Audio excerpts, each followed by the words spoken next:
नमस्कार दोस्तों, मेरी आज की कहानी है सास का बहू से प्यार। शादी के 3 साल बाद जब सास ने बहू से पूछा, बहू मुझे एक बात तो बताओ कि मैं तुम्हें इतनी खराब और खरी खरी बातें सुनाती हूँ और तू कभी मुझे पलट कर जवाब नहीं देती और ना ही कभी गुस्सा होती है, बस हंसती मुस्कुराती रहती है। बहू कहने लगी, अम्मा जी आपको एक बात बताती हूँ कि जब मैं छोटी थी तो मुझे हमेशा ऐसा लगता था कि मेरी माँ मेरी सगी माँ नहीं है, क्योंकि वो मुझसे घर के सारे काम करवाती थी और अगर कभी कोई काम गलत हो जाता तो मुझे बहुत डांटती थी और कभी कभी तो मार भी देती थी। लेकिन वो मेरी माँ थी, इसलिए मुझे उनसे डर भी बहुत लगता था और मैंने कभी उनसे गुस्सा नहीं किया था। यहाँ तक कि जब मैं कॉलेज से थकी हुई वापस आती थी तो तब भी थोड़ी देर आराम करने के बाद मुझे घर के सारे काम करने होते थे। फिर जब मेरे भाई की शादी हुई तो मेरी भाभी आई, तो तब तो जैसे मेरे काम और भी ज़्यादा बढ़ गए हों।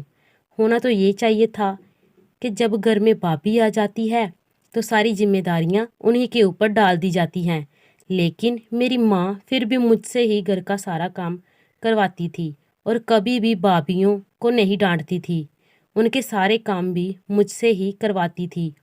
मुझे सबसे ज़्यादा चिढ़ माँ की उस बात से होती थी जो वो मुझे हर समय काम करते हुए कहा करती थी कि बेटी मेहनत से काम करती रहो, अगले घर जाकर तुम्हें मुश्किलें नहीं देखनी पड़ेंगी। अगर मैं कभी बीमार भी हो जाती तो तब भी माँ मुझसे ही काम करवाती थी। फिर मुझे अच्छा नहीं लगता था, मैं फिर भी कभी गुस्सा नहीं करती थी। फिर मेरी शादी का दिन आ गया। मेरी शादी के 2 दिन पहले मेरी माँ ने प्यार से मुझे अपने पास बुलाकर बिठाया और कहने लगी, मेरी प्यारी बेटी मैंने अब तक तुमसे घर का बहुत काम करवाया है और डांटा भी है, कभी कभी तो मारा भी है। अब तू एक बात याद रखना कि अभी तक मैंने तेरे साथ एक सास जैसा व्यवहार किया है और तुझे प्रैक्टिस करवा दी है कि सास कैसी होती है। लेकिन आज तेरी शादी होने जा रही है, इसलिए आज से मैं तेरी माँ हूँ। मेरी प्यारी बेटी, अगले घर जाकर जब तुम्हारी सास तुम्हें बुरा भला कहे तो सोचना कि जैसे तुम्हारी माँ तुम पर गुस्सा कर रही हो।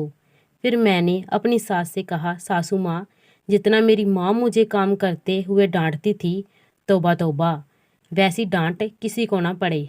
बहू हंसते हुए किचन में चली गई और सास सोचने लगी कि क्या हकीकत में बेटियों की ऐसी ही तरबियत, मतलब ऐसा ही सिखाना चाहिए।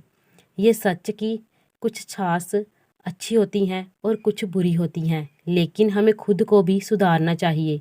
अगर हम उनके साथ अच्छे से रहेंगे तो वो भी कभी हमें बुरा नहीं बोलेंगी। वो कुछ बोले भी तो समझ लो कि हमारी माँ ही हमें डांट रही है। उम्मीद करती हूँ कि आप सभी को मेरी ये कहानी अच्छी लगी होगी। ईश्वर तमाम बेटियों के नसीब अच्छा करे, उनको अच्छा घर परिवार मिले। Thanks for watching.